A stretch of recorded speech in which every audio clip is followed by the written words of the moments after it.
नमस्ते, welcome to the UPSC podcast channel. आज हमारी बिपिन चंद्रा की India struggle of independence series में हम चैप्टर 27 पर एक गहन चर्चा करेंगे। Peasant movements in the 1930s and 40s, यानी 1930 और 40 के दशक के किसान आंदोलन। तो बात है 1930 की। सोचिए देश का मिजाज कैसा रहा होगा। एक तरफ किसानों की हालत खस्ता, जैसे आजकल होता है ना, किसी की सैलरी आधी हो जाए पर ईएमआई उतनी रहे, बिल्कुल वैसी हालत। दूसरी तरफ आज़ादी की लड़ाई भी गर्म हो रही थी। कांग्रेस एक बड़े मास मूवमेंट की तैयारी में थी। इसी माहौल में कुछ ऐसा हुआ कि देश भर के किसान मानो नींद से जाग गए। हाँ बिल्कुल। उन्हें पहली बार अपनी कलेक्टिव पावर का अंदाजा हुआ कि अकेले चना भाड़ नहीं फोड़ सकता, पर मिलकर तो पहाड़ हिला सकते हैं। और वो अपने हक के लिए संगठित होने लगे। ये कोई छोटी मोटी यहाँ वहाँ की घटना नहीं थी, ये एक नेशनल फिनोमेना बनने जा रहा था। हाँ, और ये जो राष्ट्रव्यापी किसान जागृति थी, इसके पीछे दो बड़े कैटलिस्ट थे, आप कह सकते हैं। जैसे किसी केमिकल रिएक्शन को तेज करने वाले एजेंट्स होते हैं। अच्छा, कौन से? पहला था इकोनॉमिक प्रेशर, खासकर 1929-30 से शुरू हुआ ग्रेट डिप्रेशन।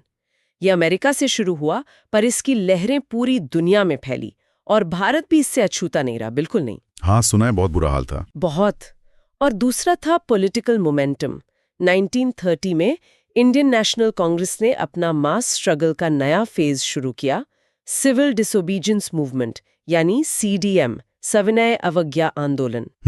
इन दोनों ने मिलकर किसानों के लिए एक ऐसा स्टेज तैयार किया जहां उनकी पुरानी शिकायतें एक नई अर्जेंसी और एक नए प्लेटफॉर्म के साथ सामने आईं। तो ये ग्रेट डिप्रेशन वाली बात को थोड़ा और समझते हैं। हुआ क्या कि एग्रीकल्चरल प्राइसेस, यानी खेती की उपज के दाम एकदम धड़ाम से गिरे। हाँ बिल्कुल। कई जगहों पर तो मैंने पढ़ा है आधे से भी कम हो गए। अब किसान की आमदनी तो घट गई बुरी तरह। सही बात है। लेकिन दूसरी तरफ सरकार टैक्स कम करने को तैयार नहीं, जमींदार लगान माने रेंट माफ करने को राजी नहीं। बिल्कुल नहीं। और जो सामान किसान खरीदते थे, जैसे कपड़ा, केरोसिन या खेती के औजार, उनके दाम उतनी तेजी से नहीं गिरे। मतलब आमदनी कम, खर्चा ज्यादा। ये बिल्कुल वैसी स्थिति है जैसे किसी की नौकरी चली जाए और उसे घर खर्च चलाना मुश्किल हो जाए। एग्जैक्टली। और ये मत भूलिए कि भारतीय किसान पहले से ही गरीबी और कर्ज के जाल में फंसे हुए थे। हाँ, वो तो था ही। उन्हें लगान, टैक्स और साहूकार का कर्ज प्री डिप्रेशन रेट्स पर ही चुकाना पड़ रहा था, जबकि उनकी फसल कौड़ियों के भाव बिक रही थी। ये सिचुएशन एक्सप्लोजिव थी, आप समझिए। किसानों में जबरदस्त गुस्सा और बेचैनी, मतलब डिस्कंटेंट था। और ठीक इसी समय जब ये इकोनॉमिक प्रेशर कुकर बस फटने ही वाला था, कांग्रेस ने 1930 में सिविल डिसोबीडियंस मूवमेंट का बिगुल बजा दिया। ये टाइमिंग बहुत क्रूशल थी। हाँ, और किसानों के लिए एक ताज़ा एग्जाम्पल भी तो था 1928 का सफल बरदोली सत्याग्रह। बिल्कुल बिल्कुल। सरदार पटेल के नेतृत्व में वहां किसानों ने बढ़े हुए लगान के खिलाफ लड़ाई जीती थी। इससे उन्हें हौसला मिला था कि अगर संगठित होकर आवाज उठाई जाए तो सरकार को झुकना पड़ता है। सही बात है। तो जब सीडीएम शुरू हुआ, कई इलाकों में किसानों ने इसे हाथों हाथ लिया और ये आंदोलन जल्दी ही नो टैक्स और नो रेंट कैंपेन्स में तब्दील हो गया। हाँ, उन्हें लगा कि ये मौका है अपनी आर्थिक मुश्किलों को राजनीतिक आंदोलन से जोड़ने का। अच्छा, तो देखते हैं कि ये चिंगारी देश के अलग अलग हिस्सों में कैसे फैली। आंध्र प्रदेश में क्या हुआ? आंध्र प्रदेश में किसानों की नाराजगी पहले से ही रीसेटलमेंट ऑपरेशंस को लेकर थी। रीसेटलमेंट मतलब सरकार जमीन का असेसमेंट करके लगान रिवाइज करती थी। अच्छा। और डर था कि लगान बढ़ाया जाएगा। जब सीडीएम शुरू हुआ तो ये पॉलिटिकल मूवमेंट इस स्थानीय मुद्दे से जुड़ गया और किसानों ने बढ़ चढ़कर हिस्सा लिया। और उत्तर प्रदेश, यूपी में सुना है वहां मामला कुछ ज्यादा ही गर्म था। यूपी में तो मामला और भी आगे बढ़ गया।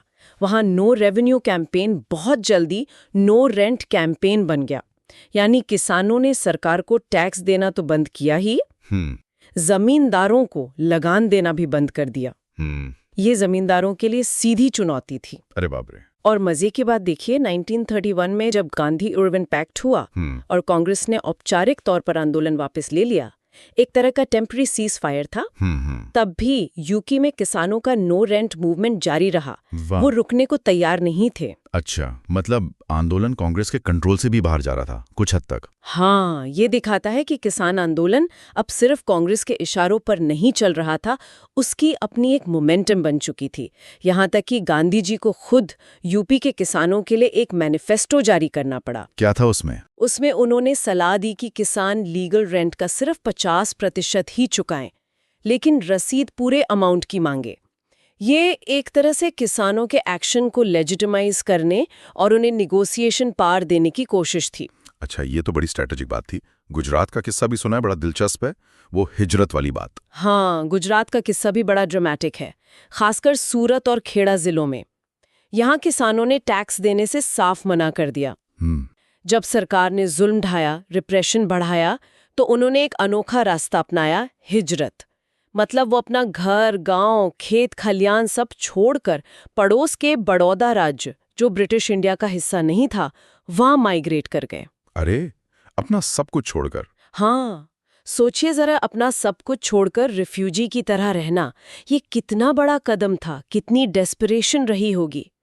सरकार ने पीछे से उनकी जमीनें जब्त कर लीं, घर का सामान मतलब मूवेबल प्रॉपर्टी उठा ले गए। बाप रे, ये तो बहुत ही हिम्मत का काम था। बिल्कुल, ये हिजरत दिखाता है कि किसान किस हद तक जाने को तैयार थे।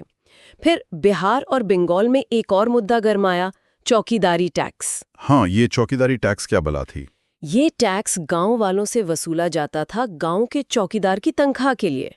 लेकिन अक्सर ये चौकीदार सरकारी तंत्र और जमींदारों के पिट्ठू होते थे, गांव वालों पर ही रौब जमाते थे। अच्छा, मतलब अपने ही ओप्रेसर्स को पालने का पैसा। बिल्कुल, तो लोगों को लगता था कि हम ये क्यों दें। इसके खिलाफ जबरदस्त प्रदर्शन हुए, लोगों ने टैक्स देने से इनकार कर दिया। ये सीधे सीधे कॉलोनियल एडमिनिस्ट्रेशन के लोकल बेस पर चोट थी। और पंजाब में क्या चल रहा था? पंजाब में भी किसान पीछे नहीं रहे। नो रेवेन्यू कैंपेन के साथ साथ वहाँ किसान सभाएं तेजी से बनने लगी। किसान सभाएं? अच्छा।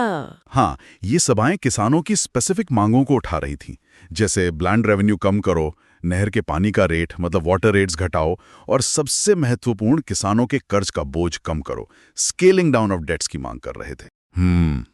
ये मांगे दिखाती हैं कि आंदोलन सिर्फ राजनीतिक नहीं था, बल्कि किसानों की रोजमर्रा की आर्थिक जिंदगी से गहरे जुड़ा हुआ था। बिल्कुल। और फिर थे फॉरेस्ट सत्याग्रह, खासकर महाराष्ट्र, बिहार और सेंट्रल प्रोविंसेस में। फॉरेस्ट सत्याग्रह ये क्या थे? इनमें किसानों, खासतौर पर आदिवासी समुदायों ने उन फॉरेस्ट लॉज को मानने से इनकार कर दिया जो उन्हें जंगल के रिसोर्सेज, लकड़ी, चारा, फल इस्तेमाल करने से रोकते थे। अच्छा, उनके पारंपरिक अधिकारों पर हमला था ये तो। हाँ, बिल्कुल। ये कानून उनकी ट्रेडिशनल राइट्स और लाइवलीहुड पर हमला थे।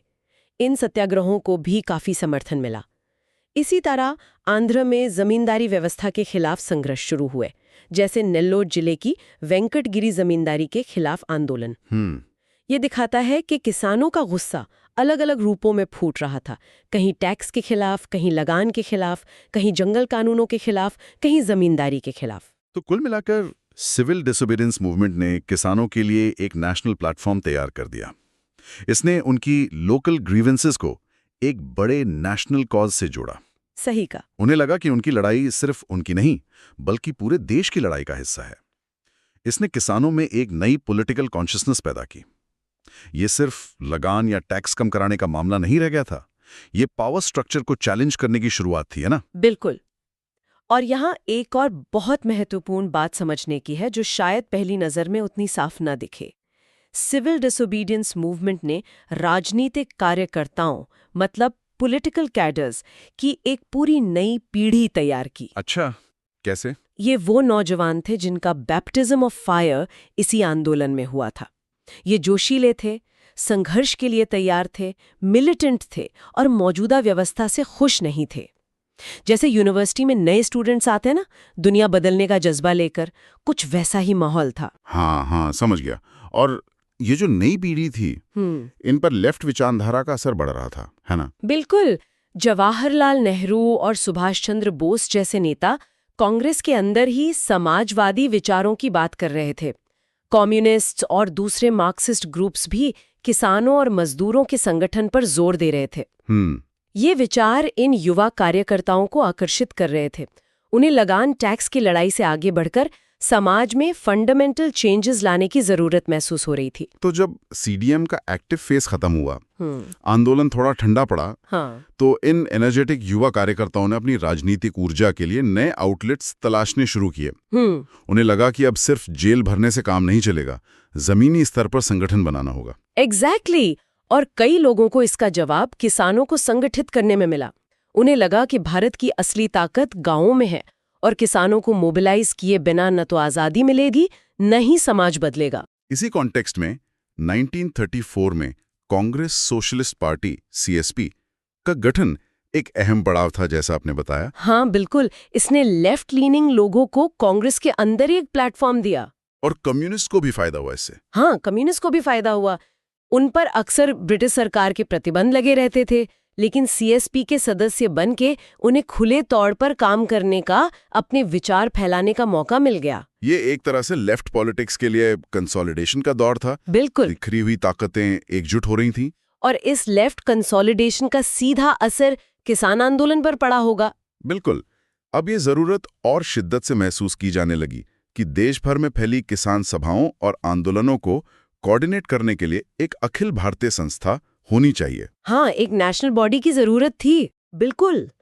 एनजी रंगा जैसे नेता आंध्र में, स्वामी सहजानंद सरस्वती बिहार में और इंदुलाल याग्निक गुजरात में पहले से ही प्रांतीय स्तर पर किसान सभाएं चला रहे थे। अब इन सबको एक नेशनल अम्ब्रेला के नीचे लाने का वक्त आ गया था। और वो वक्त आया अप्रैल 1936 में लखनऊ में। वहां ऑल इंडिया किसान कांग्रेस (AIKC) की स्थापना हुई। हाँ, बाद में इसी संगठन का नाम ऑल इंडिया किसान सभा (AIKS) कर दिया गया, जो आज भी किसानों के मुद्दों पर सक्रिय है। ये एक ऐतिहासिक क्षण था। और इसके पहले अध्यक्ष कौन बने? इसके पहले अध्यक्ष चुने गए स्वामी सहजानंद सरस्वती, जो बिहार किसान सभा के निर्भीक नेता थे और जिनकी किसानों में जबरदस्त पकड़ थी।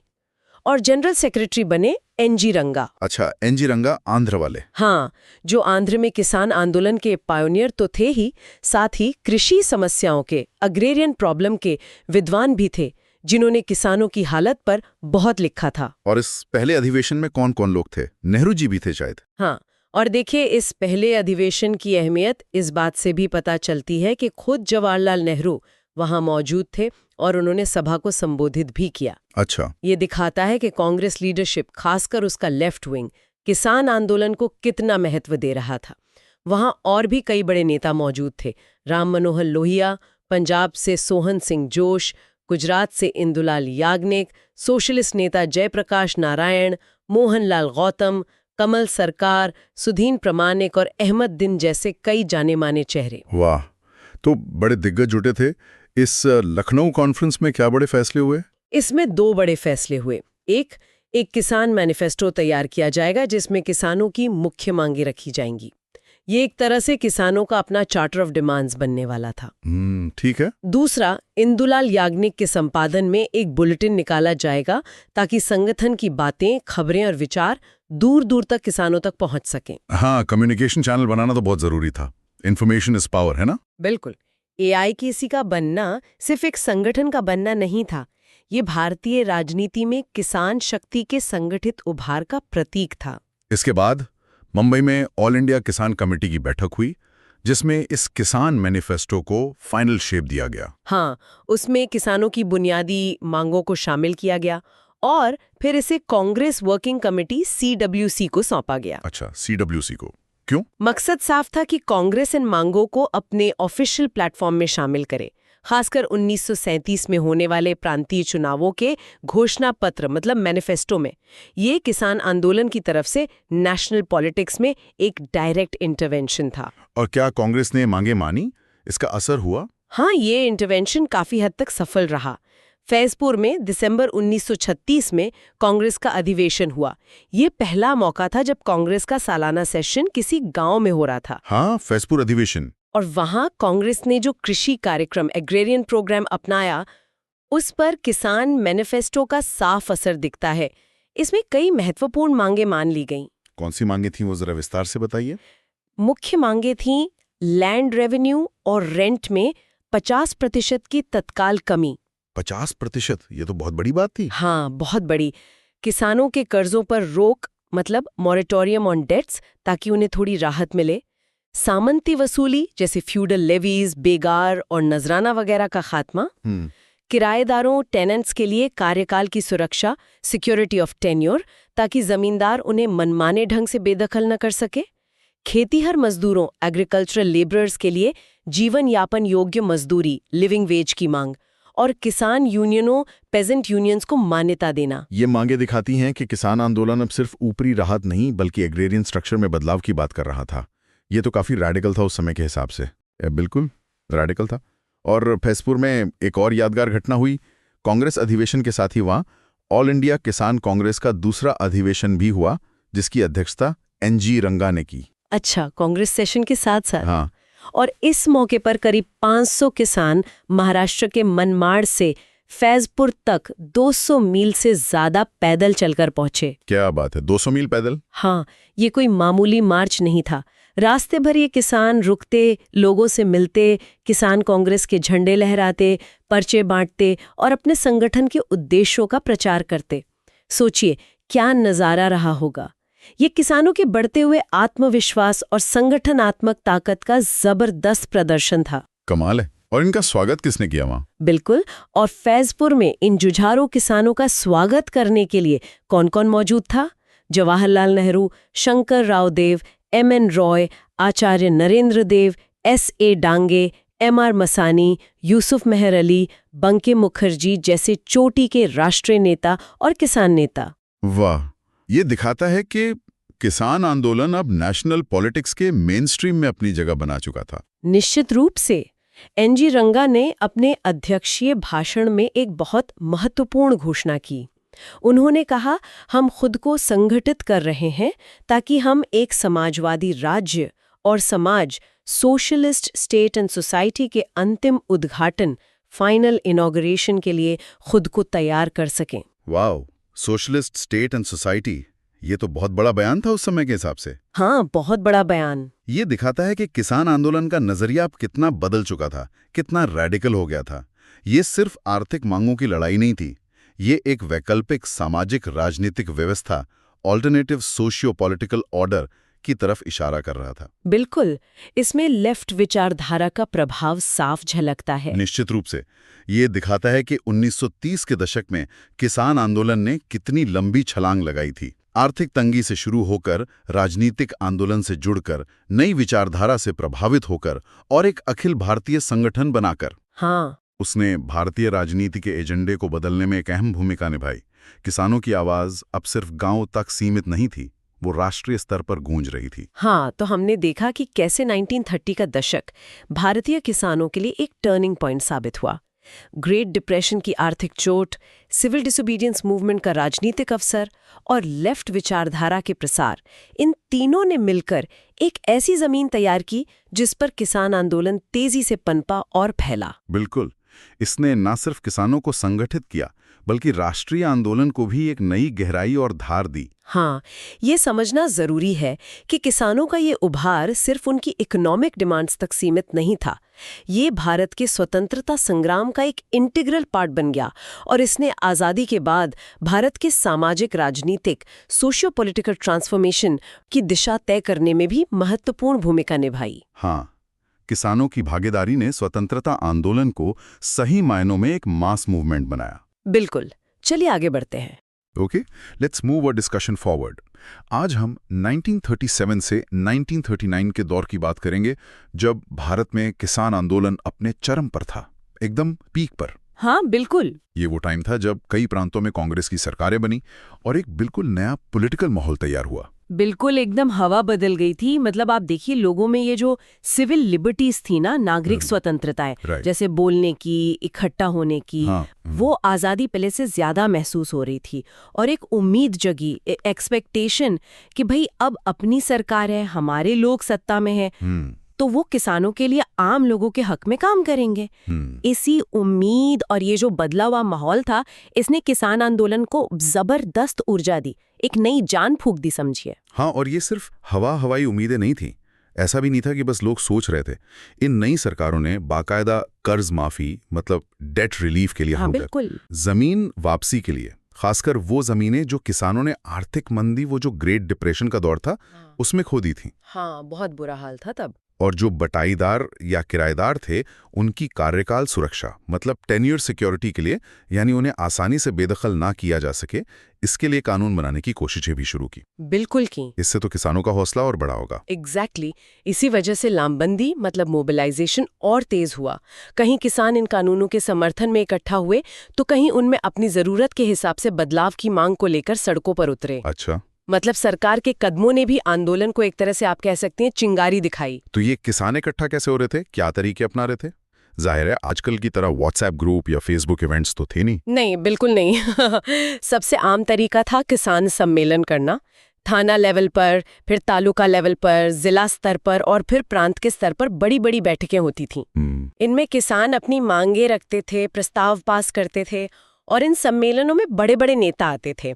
लोकल नेताओं से लेकर प्रांतीय और अखिल भारतीय स्तर के नेता भाषण देते थे, लोगों में जोश भरते थे। सुनने में तो ये आजकल की रैलियों जैसा लग रहा है, भीड़ जुटाना, भाषण देना। हाँ, कुछ हद तक वैसा समझ सकते हैं, लेकिन इसमें जो ग्रास रूट्स लेवल पर काम था ना, जमीनी स्तर पर, वो कहीं ज्यादा गहराई से होता था। ये सिर्फ एक दिन का जलसा नहीं होता था। अच्छा, कैसे? देखिए, सम्मेलन से पहले जो कार्यकर्ता होते थे वो गांव-गांव घूमते थे, लोगों से मिलते थे, उन्हें कांग्रेस और किसान सभा का सदस्य बनाते थे। हाँ। चंदा इकट्ठा करते थे, पैसे के रूप में या अनाज के रूप में, जिसकी जैसी क्षमता हो, और किसानों को समझाते थे कि भाई सम्मेलन में आना क्यों जरूरी है, उनकी आवाज कैसे बुलंद होगी। अच्छा, सोचिए, उस जमाने में बिना आज के कम्युनिकेशन साधनों के ये सब कोऑर्डिनेट करना, लोगों को जुटाना कितना बड़ा काम रहा होगा। हाँ, सही कहा। आज तो एक छोटा सा इवेंट ऑर्गेनाइज करने में हालत खराब हो जाती है। सही कहा। मेहनत तो जबरदस्त लगती होगी, ये बात तो है।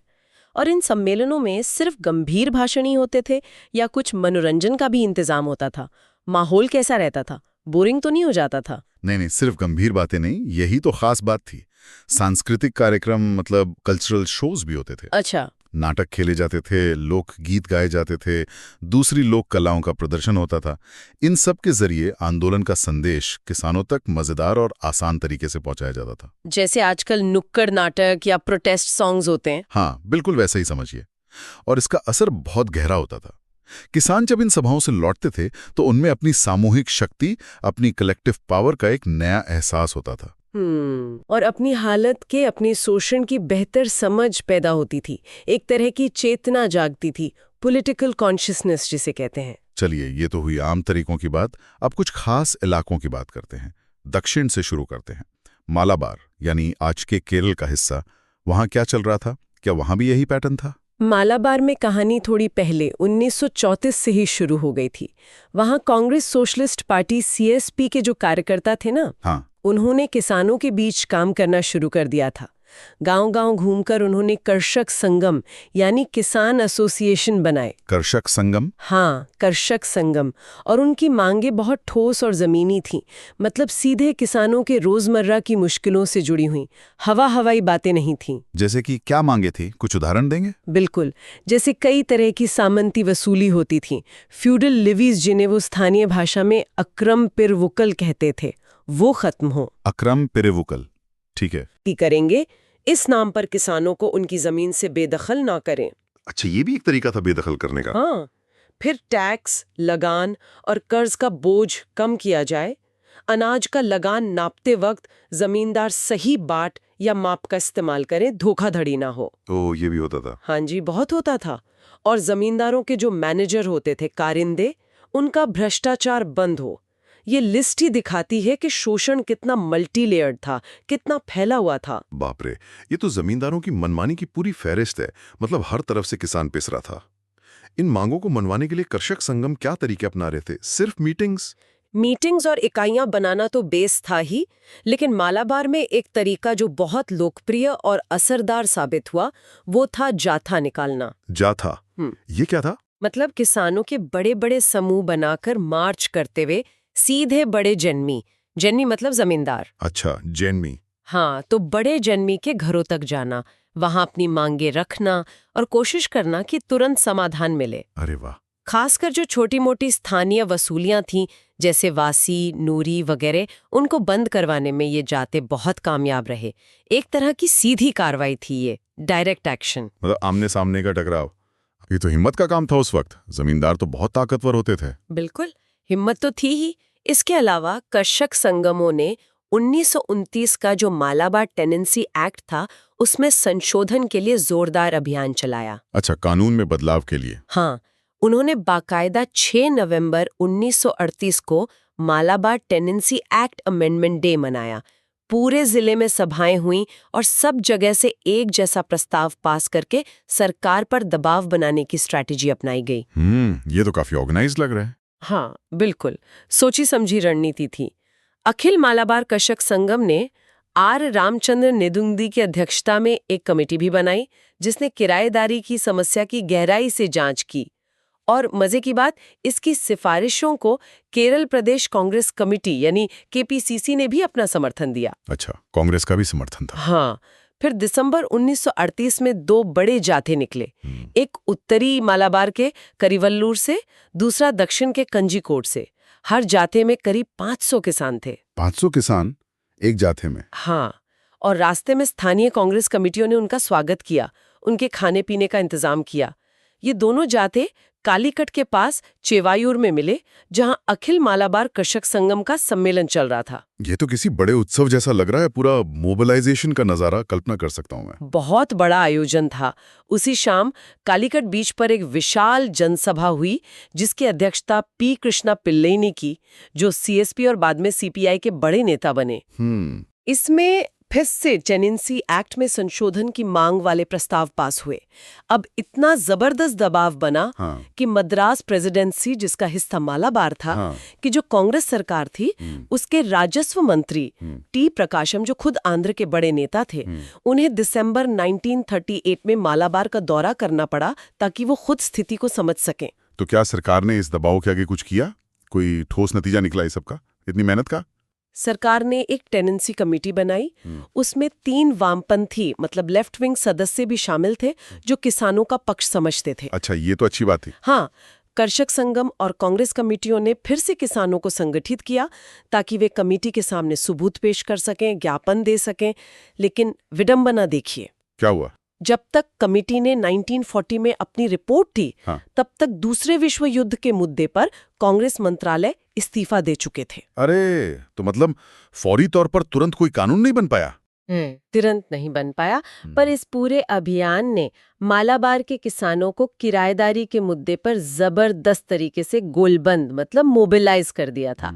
उनमें ऐसी राजनीतिक चेतना, पॉलिटिकल कॉन्शियसनेस पैदा कर दी थी कि बाद के सालों में इन मांगों को नजरअंदाज करना मुश्किल हो गया। मतलब जमीन तैयार हो गई थी आगे के लिए। बिल्कुल। हाँ, इस बीच मद्रास कांग्रेस मिनिस्ट्री ने कर्ज माफी का एक कानून जरूर पास किया था, जिसका कर्षक संगम ने स्वागत किया। तो कुछ राहत तो मिली थी, ऐसा नहीं कि बिल्कुल कुछ नहीं हुआ। समझ गया। तो मालाबार का अनुभव दिखाता है कि कैसे स्थानीय संगठन, स्पेसिफिक मांगे और डायरेक्ट एक्शन रोजमर्रा के शोषण के खिलाफ भी कारगर हो सकता था, और कैसे राजनीतिक दबाव बनाया जा सकता था। अब मालाबार से थोड़ा पूरब की तरफ चलते हैं, तटीय आंध्रा, कोस्टल आंध्रा में। वहां क्या स्थिति थी? क्या वहां भी आंदोलन इतना ही मजबूत था? आंध्र में तो मोबिलाइजेशन अभूतपूर्व स्तर पर हुआ, अनप्रेसिडेंटेड स्केल पर। वहां आंध्र प्रोविंशियल रियॉट्स एसोसिएशन और आंध्र जमीन रियॉट्स एसोसिएशन पहले से ही काफी सक्रिय थे, और उनका सरकार और जमींदारों के खिलाफ संघर्ष का एक लंबा इतिहास था। अच्छा, वहां पहले से बेस था। हाँ, और वहां एक बहुत महत्वपूर्ण व्यक्ति थे एनजी रंगा। उन्होंने 1933 से ही गुंटूर जिले के अपने गांव नीदोब्रोलू में इंडियन पीजेंट्स इंस्टीट्यूट खोल रखा था। इंडियन पीजेंट्स इंस्टीट्यूट, ये क्या था? कोई कॉलेज या स्कूल जैसा था क्या? ये एक तरह का ट्रेनिंग सेंटर था। आप आजकल के स्किल डेवलपमेंट सेंटर जैसा समझ लीजिए, लेकिन ये किसानों को आंदोलन के कार्यकर्ता बनने की ट्रेनिंग देता था। अरे वाह! उन्हें आंदोलन के तरीके, मुद्दे, ये सब सिखाया जाता था। सोचिए उस वक्त ऐसी सोच। कमाल है। 1936 के बाद वहां भी वामपंथी कांग्रेसी, सीएसपी सदस्य जो बाद में सीपीआई में शामिल हुए, किसानों को संगठित करने में जुट गए। इनमें पी सुंदरैया का नाम बहुत प्रमुख था। और 1937 के चुनावों का क्या असर पड़ा आंध्र के किसान आंदोलन पे? जैसे मालाबार में कांग्रेस सरकार आई, वैसे ही आंध्र में भी। हाँ, मद्रास प्रेसिडेंसी का ही हिस्सा था, और असर बहुत गहरा पड़ा। कई जमींदार और उनके समर्थक उम्मीदवार कांग्रेस उम्मीदवारों से हार गए। इससे जमींदारों की इज्जत और दबदबे को, उनकी प्रेस्टीज को जबरदस्त धक्का लगा, और किसानों का आत्मविश्वास बहुत बढ़ गया। उन्हें लगा कि अब पावर स्ट्रक्चर बदल रहा है, जमींदार उतने अजेय नहीं रहे। इसका असर जमीनी संघर्षों पे दिखना शुरू हुआ होगा, फिर टकराव बढ़ा होगा। बिल्कुल, बोबिली और मुंगाला जैसी बड़ी जमींदारियों के खिलाफ संघर्ष शुरू हुए। कालीपत्तनम जमींदारी के खिलाफ खेती और मछली पकड़ने के अधिकारों को लेकर एक बड़ा संघर्ष छिड़ गया। आंध्र में किसान मार्च का तरीका तो 1933 से ही काफी प्रभावी ढंग से इस्तेमाल हो रहा था। हाँ, आपने बताया। किसान मार्च करते हुए जिला या तालुका मुख्यालय पहुंचते और अधिकारियों को अपनी मांगों की सूची सौंपते थे। एक तरह का प्रेशर टैक्टिक था। लेकिन मैंने सुना है कि 1938 में आंध्रा में कोई बहुत बड़ा मार्च हुआ था। कुछ खास था उसके बारे में? हाँ, वो आंध्र के किसान आंदोलन के इतिहास में मील का पत्थर है। 1938 में प्रोविंशियल किसान कॉन्फ्रेंस ने एक बहुत बड़े पैमाने पर मार्च आयोजित किया, जिसे वाकई एक सच्चा लंबा मार्च, लॉन्ग मार्च कहा जा सकता है। लॉन्ग मार्च जैसे चीन में हुआ था? हाँ, उसी तर्ज पर 2000 से ज्यादा किसानों ने 1500 मील से ज्यादा की दूरी तय की। 1500 मील पैदल? ये तो अविश्वसनीय है। कितना समय लगा होगा? कुल 130 दिनों तक पैदल चले। 130 दिन? हाँ, उत्तर में इचापुर से शुरू होकर 9 जिलों को कवर करते हुए रास्ते में उन्होंने सैकड़ों बैठकें की, जिनमें लाखों किसानों ने भाग लिया और 1100 से ज्यादा याचिकाएं इकट्ठी की। 1100 याचिकाएं? हाँ, ये सारी याचिकाएं 27 मार्च 1938 को मद्रास में प्रांतीय विधायिका को सौंपी गईं। उनकी मुख्य मांगों में से एक कर्ज माफी थी, और अच्छी बात यह हुई कि इसे कांग्रेस मंत्रालय द्वारा पारित कानून में शामिल किया गया, जिसकी आंध्र में काफी सराहना हुई। अच्छा, तो यहाँ मांग पूरी हुई? हाँ, कर्ज माफी वाली मांग। किसानों की दूसरी मांगों पर मंत्रालय ने एक जमींदारी जांच समिति भी नियुक्त की थी, लेकिन उसकी सिफारिशों पर आधारित कानून कांग्रेस मंत्रालयों के इस्तीफे से पहले पारित नहीं हो सका। वही मालाबार वाली कहानी दोहराई गई। टाइमिंग की दिक्कत। और आंध्र की एक और खास बात मैंने पढ़ी थी, समर स्कूल। ये क्या चीज थी? ये पीजेंट्स इंस्टीट्यूट से अलग था? हाँ, ये और भी दिलचस्प था। ये खास तौर पर किसान कार्यकर्ताओं के लिए अर्थशास्त्र और राजनीति के समर स्कूल थे। समर स्कूल जैसे बच्चों के होते हैं? हाँ, जैसे गर्मियों की छुट्टियों में स्टूडेंट्स के लिए कैंप लगते हैं ना, वैसे ही ये कार्यकर्ताओं के लिए ट्रेनिंग कैंप होते थे। कोथापट्टनम, मंटेनवरी, प्लेम जैसी जगहों पर लगते थे। और इनमें पढ़ाता कौन था? उस समय के कई बड़े वामपंथी नेता, जैसे पीसी जोशी, अजय घोष, आर.डी. भारद्वाज, वो लेक्चर देते थे। अरे वाह! क्या पढ़ाते थे इन स्कूलों में? कोई सिलेबस था बाकायदा? बाकायदा भारतीय इतिहास, राष्ट्रीय संघर्ष का इतिहास, मार्क्सवाद, भारतीय अर्थव्यवस्था जैसे विषयों पर पढ़ाया जाता था। मतलब कार्यकर्ताओं को सिर्फ नारे लगाना नहीं, बल्कि मुद्दों की गहरी समझ देना, उन्हें इंटेलेक्चुअली मजबूत बनाना लक्ष्य था। ये तो बहुत ही जबरदस्त चीज है ना? और इन कैंपों को चलाने के लिए पैसा और राशन आंध्र के किसानों से ही इकट्ठा किया जाता था। सोचिए कितना कमिटमेंट था। वाह! इसके अलावा अलग अलग किसान दिवस मनाना, किसानों के जुझारू गीत लोकप्रिय बनाना, ये सब भी मोबिलाइजेशन के तरीके थे। कमाल है। मतलब आंध्र में मोबिलाइजेशन के साथ साथ कार्यकर्ताओं की शिक्षा और ट्रेनिंग पर भी जबरदस्त जोर था। ये वाकई अनोखा है। चलिए अब जरा बिहार की तरफ चलते हैं। वहां का जिक्र आते ही स्वामी सहजानंद सरस्वती का नाम सबसे पहले जहन में आता है। बिल्कुल, स्वामी सहजानंद सरस्वती, जो बिहार प्रोविंशियल किसान सभा के संस्थापक थे और ऑल इंडिया किसान सभा के भी सबसे कद्दावर नेता थे, वो तो थे ही। उनके साथ कई और महत्वपूर्ण वामपंथी नेता जैसे कार्यानंद शर्मा, राहुल सांकृत्यायन, पंचानन शर्मा, यदुनंदन शर्मा भी किसान सभा के संगठन को बिहार के गांव-गांव तक फैलाने में जी जान से लगे थे। बिहार में आंदोलन के क्या तरीके अपनाए गए? क्या वहां भी मार्च और सम्मेलन ही मुख्य थे या कुछ अलग था? तरीके मोटे तौर पर वही थे। बैठकें, सम्मेलन, रैलियां और बड़े पैमाने पर प्रदर्शन। जैसे 1938 में पटना में 1 लाख किसानों का प्रदर्शन हुआ था। 1 लाख किसान पटना में उस जमाने में? हाँ, सोचिए क्या नजारा रहा होगा। ये सब किसान सभा के कार्यक्रम को लोकप्रिय बनाने के लिए किया जाता था। जमींदारी उन्मूलन का नारा जो सभा ने 1935 में ही अपना लिया था, इन सभाओं में पास होने वाले प्रस्तावों के जरिए किसानों के बीच फैलाया गया।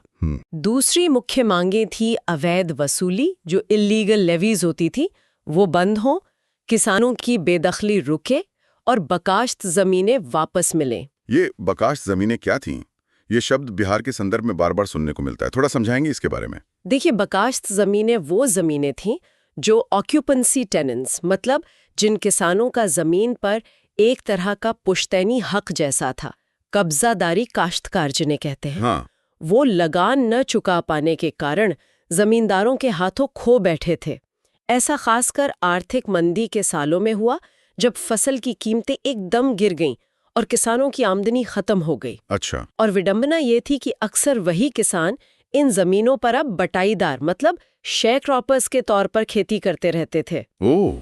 मतलब अपनी ही जमीन पर किराएदार या मजदूर बन जाना। हाँ। सोचिए कितना अपमानजनक और दुखदाई रहा होगा। ये बकाश्त का मुद्दा बिहार में बहुत भावनात्मक और विस्फोटक था। हाँ, ये तो बहुत अन्यायपूर्ण स्थिति है। तो कांग्रेस मिनिस्ट्री ने इस पर कुछ किया? उनके एजेंडा पर कार्य? बिहार में भी कांग्रेस की सरकार बनी थी? हाँ, बनी थी। और उन्होंने लगान कम करने और बकाश्त जमीनें लौटाने के लिए कानून बनाने की पहल की भी। लेकिन हुआ ये कि जमींदारों के दबाव और उनके साथ समझौते के तहत जो फॉर्मूला कानून में डाला गया। अच्छा, समझौता हुआ? हाँ, एक तरह का समझौता। उससे किसान सभा के जो रेडिकल नेता थे वो संतुष्ट नहीं थे। कानून के तहत किसानों को जमीन का कुछ हिस्सा तभी वापस मिलता जब वे जमीन की नीलामी कीमत का आधा चुकाते। आधा? पर जो किसान पहले लगान नहीं दे पाया, वो नीलामी कीमत का आधा कहां से लाता? बिल्कुल, यही तो प्रॉब्लम थी। ये तो वही बात हुई कि किसी डूबते हुए को कहो कि पहले तैरना सीखो फिर बचाऊंगा। साथ ही कुछ तरह की जमीनों को कानून के दायरे से बाहर भी रखा गया था। ओह, यानी मामला सुलझा नहीं बल्कि शायद और उलझ गया। किसानों और कांग्रेस सरकार में ठन गई इस पर। बिल्कुल, बकाश्त का मुद्दा किसान सभा और कांग्रेस मंत्रालय के बीच टकराव का एक बड़ा कारण बन गया। संघर्ष रुके नहीं बल्कि जारी रहे। जैसे मुंगेर जिले के बढ़ैया ताल में कार्यानंद शर्मा के नेतृत्व में संघर्ष पहले से चल रहा था, वो और तेज हो गया। अच्छा। नए संघर्ष भी उभरे। गया जिले के रेवाड़ा में यदुनंदन शर्मा के नेतृत्व में किसानों ने एक बड़ी जीत हासिल की, जब डिस्ट्रिक्ट मजिस्ट्रेट के हस्तक्षेप से विवादित 1000 बीघा जमीन में से 850 बीघा किसानों को वापस मिल गईं। अरे वाह, ये तो बड़ी जीत थी। हाँ, और इस जीत ने जैसे आग में घी का काम किया। बाकी जगहों पर आंदोलन को बहुत बल मिला। दरभंगा में पादरी, राघोपुर, डेकुली, पंडौल जैसी जगहों पर आंदोलन उभरे। सारण जिले में जमुना काजी और अन्नावारी में महापंडित राहुल सांकृत्यायन ने नेतृत्व संभाला। राहुल सांकृत्यायन भी? जी। वो तो बहुत बड़े विद्वान थे। हाँ, वो किसान आंदोलन में भी बहुत सक्रिय थे। और संघर्ष का तरीका क्या था इन जगहों पर?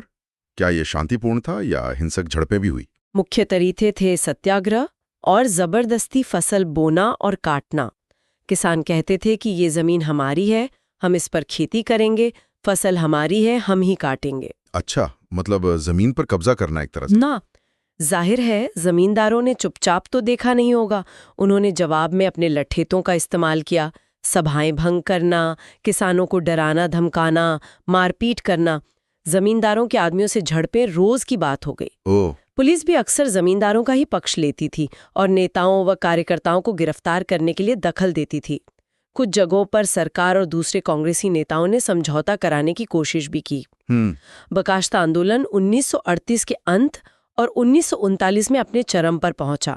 लेकिन अगस्त 1939 तक आते आते सरकार की तरफ से कुछ रियायतें, कानून में कुछ सुधार और साथ ही करीब 600 कार्यकर्ताओं की गिरफ्तारी, इन सब के मिले जुले असर से आंदोलन कुछ हद तक शांत हुआ। 600 गिरफ्तारियां? हाँ, हालांकि ये मुद्दा पूरी तरह खत्म नहीं हुआ। आंदोलन 1945 में कुछ इलाकों में फिर शुरू हुआ और किसी न किसी रूप में जमींदारी उन्मूलन तक चलता रहा। बकाश्त का मुद्दा बिहार की ग्रामीण राजनीति में लंबे समय तक छाया रहा। समझ गया। बिहार में बकाश्त भूमि का संघर्ष सबसे प्रमुख था और काफी लंबा चला, जिसमें टकराव भी बहुत हुआ। अब चलते हैं पंजाब की तरफ। वहां क्या हाल था? वहां तो यूनियनिस्ट पार्टी की सरकार थी, कांग्रेस की नहीं। हाँ, पंजाब भी किसान गतिविधि का एक बड़ा केंद्र था। वहां 1930 के दशक की शुरुआत में नौजवान भारत सभा, कीर्ति किसान पार्टी, कांग्रेस और अकाली कार्यकर्ताओं की कोशिशों से जो किसान सभाएं उभरी थीं, उन्हें 1937 में बनी पंजाब किसान कमेटी ने एक नई दिशा और एकजुटता दी, एक साझा मंच प्रदान किया। अच्छा, वहां एक संयुक्त कमेटी बन गई थी। वहां भी मोबिलाइजेशन का तरीका वैसा ही था जैसा बाकी जगह, सम्मेलन, सदस्य बनाना वगैरह। करता गांवों का दौरा करते, किसान सभा और कांग्रेस के सदस्य बनाते, बैठकें आयोजित करते, तहसील, जिला और प्रांतीय स्तर के सम्मेलनों के लिए लोगों को जुटाते। ये सम्मेलन अब ज्यादा बार होने लगे थे और इनमें राष्ट्रीय स्तर के बड़े नेता भी शामिल होते थे, जिससे किसानों का मनोबल बढ़ता था। मुख्य मांगे टैक्स कम करने और कर्ज पर रोक मतलब मोरेटोरियम ऑन डेट्स लगाने से संबंधित थीं। और निशाना कौन था? निशाना थी वहां की यूनियनिस्ट सरकार, जिस पर पश्चिमी पंजाब के बड़े जमींदारों का दबदबा माना जाता था। पंजाब में वो कौन से खास मुद्दे थे जिन्होंने तुरंत संघर्ष को हवा दी? जैसे बिहार में बकाश था। पंजाब में 2 मुद्दे एकदम से सामने आए। एक तो अमृतसर और लाहौर जिलों के भू राजस्व का पुनर्निर्धारण, रीसेटलमेंट ऑफ लैंड रेवेन्यू जिसे कहते हैं। मतलब सरकार लगान की दरें फिर से तय कर रही थी जो किसानों को ज्यादा लग रही थी। अच्छा। दूसरा नहर कर मतलब कैनाल टैक्स या जिसे पानी की दरें, आबियाना या वाटर रेट्स कहते हैं, उसमें बढ़ोतरी कर दी गई थी। पानी का टैक्स। हाँ, इसके विरोध में किसानों के जत्थे जिला मुख्यालयों तक मार्च करते और बड़े पैमाने पर प्रदर्शन होते। इसका चरम था 1939 का लाहौर किसान मोर्चा, जिसमें प्रांत के कई जिलों के सैकड़ों किसानों ने गिरफ्तारियां दी। लाहौर किसान मोर्चा। एक और अलग तरह का संघर्ष मुल्तान और मॉन्टगोमरी के नाल कॉलोनीज इलाकों में छिड़ा। ये वो इलाके थे जहां नहरों की वजह से जमीन नई खेती लायक बनी थी। कनाल कॉलोनीज। हाँ, यहाँ बड़ी निजी कंपनियों और कुछ बड़े जमींदारों ने सरकार से ये नई बसाई गई जमीनें लीज पर ली थीं। ये लोग जमीन जोतने वाले बटाईदारों से कई तरह की सामंती वसूलियां करते थे। अच्छा, लीज वाली जमीनों पर भी? हाँ, किसान नेताओं ने इन वसूलियों का विरोध करने के लिए किसानों को संगठित किया, खासकर तब जब सरकार ने खुद एक अधिसूचना जारी करके इन वसूलियों को अवैध घोषित कर दिया था। तब तो किसानों का पक्ष और मजबूत हो गया होगा। बिल्कुल। कुछ इलाकों में किसानों ने कपास चुनने और फसल काटने से इनकार करते हुए हड़तालें की। स्ट्राइक? हाँ, इसके नतीजे में उन्हें कई रियायतें मिलीं। ये संघर्ष दूसरे विश्व युद्ध के कारण रुक गया था, लेकिन 1946-47 में फिर से शुरू हुआ। तो क्या ये आंदोलन पूरे पंजाब में फैला हुआ था या कुछ खास इलाकों या समुदायों तक सीमित था? जैसे बिहार में बकास्त का मुद्दा ज्यादा छाया रहा। पंजाब में ये मुख्य रूप से मध्य पंजाब के जिलों में केंद्रित था। जालंधर, अमृतसर, होशियारपुर, लायलपुर जो अब पाकिस्तान में फैजलाबाद है, और शेखुपुरा सबसे सक्रिय थे। अच्छा, सेंट्रल पंजाब। हाँ, ये उन सिख किसानों के इलाके थे जो ज्यादातर खुद खेती करते थे, मतलब सेल्फ कल्टिवेटिंग पीजेंट्री थी, और इनकी राजनीतिक चेतना पहले से ज्यादा थी क्योंकि वे 1920 के दशक के गुरुद्वारा सुधार आंदोलन और 1930-32 के सविनय अवज्ञा आंदोलन में सक्रिय रूप से भाग ले चुके थे। उनका राजनीतिक अनुभव था। बिल्कुल। और बाकी पंजाब का क्या? हाँ, वही मैं पूछने वाला था। इसके उलट पश्चिमी पंजाब के जो मुस्लिम बटाईदार थे, टेनेंट्स एट विल, जो प्रांत का शायद सबसे पिछड़ा हुआ हिस्सा था, और दक्षिण पूर्वी पंजाब जो आज का हरियाणा है, कि हिंदू किसान काफी हद तक इस किसान आंदोलन के दायरे से बाहर रहे। अच्छा, ये विभाजन सा दिखता है। हाँ, और जिन मॉन्टगोमरी और मुल्तान जिलों में कैनाल कॉलोनी का संघर्ष हुआ, वहां भी संगठित होने वाले किसान ज्यादातर मध्य पंजाब से आकर बसे हुए लोग थे, एमिग्रेंट्स थे। ओके। और पंजाब के कुछ प्रमुख किसान नेता कौन थे इस दौर में? बाबा सोहन सिंह भकना, तेजा सिंह स्वतंत्र, बाबा रूड सिंह, मास्टर हरि सिंह, भगत सिंह बिलगा और वधावा राम जैसे कई महत्वपूर्ण नाम हैं। दिलचस्प है कि ये आंदोलन भी पंजाब की अंदरूनी सामाजिक आर्थिक बंटवारे को दिखाता है। अमीर किसान, गरीब किसान, अलग अलग धर्म, इलाके। और पंजाब की रियासतों का क्या हाल था? प्रिंसली स्टेट्स, वहां तो राजा महाराजा थे, सीधा अंग्रेजी राज नहीं था। क्या वहां भी हलचल थी? हाँ, बिल्कुल थी। किसानों का असंतोष वहां भी उबल रहा था। सबसे शक्तिशाली आंदोलन पटियाला रियासत में उभरा। पटियाला में तो मांग थी वहां। मांग थी उन जमीनों की बहाली जिन्हें जमींदार अधिकारी गठजोड़ ने धोखाधड़ी और धमकी से अवैध रूप से कब्जा लिया था। मुजारा मतलब किसान। हाँ, किसान या किराएदार। उन्होंने अपने बिस्वेदार मतलब जमींदार। हाँ, जमींदार समझिए। तो मुजारा ने बिस्वेदारों को बटाई यानी किराए का हिस्सा देने से इनकार कर दिया। एक तरह का लगान बंदी, नो रेंट अभियान था ये। अच्छा, पटियाला में नो रेंट। हाँ, इसका नेतृत्व भगवान सिंह लोंगोवालिया और जागीर सिंह जोगा जैसे वामपंथी नेताओं ने किया, और बाद के वर्षों में तेजा सिंह स्वतंत्र ने भी। यह संघर्ष रुक रुक कर 1953 तक चला। 1953 तक, आजादी के बाद भी? हाँ, जब आखिरकार कानून पारित हुआ जिसने किसानों को उनकी जमीन का मालिक बनने का हक दिया। तो ये बहुत लंबा संघर्ष था। तो रियासतों के किसान भी पीछे नहीं थे। अब संक्षेप में देश के बाकी हिस्सों पर भी एक नजर डाल लेते हैं। क्या ये लहर, ये जो उबाल था, पूरे देश में फैला हुआ था या बस इन्हीं कुछ इलाकों तक सीमित था? नहीं, लगभग हर जगह इसका असर था। वही मुख्य मांगे, कार्यकाल की सुरक्षा, सामंती वसूली खत्म करना, टैक्स कम करना, कर्ज माफी, इन मांगों के इर्द गिर्द किसानों की गोलबंदी तेजी से आगे बढ़ी। कुछ और उदाहरण? जैसे बंगाल में बंकिम मुखर्जी के नेतृत्व में बर्दवान के किसानों ने दामोदर नहर पर नहर टैक्स बढ़ाने के खिलाफ आंदोलन किया और उन्हें रियायतें भी मिली।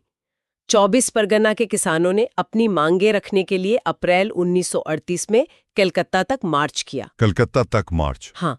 असम की सुरमा घाटी में जमींदारी उत्पीड़न के खिलाफ 6 महीने तक लगानबंदी संघर्ष चला।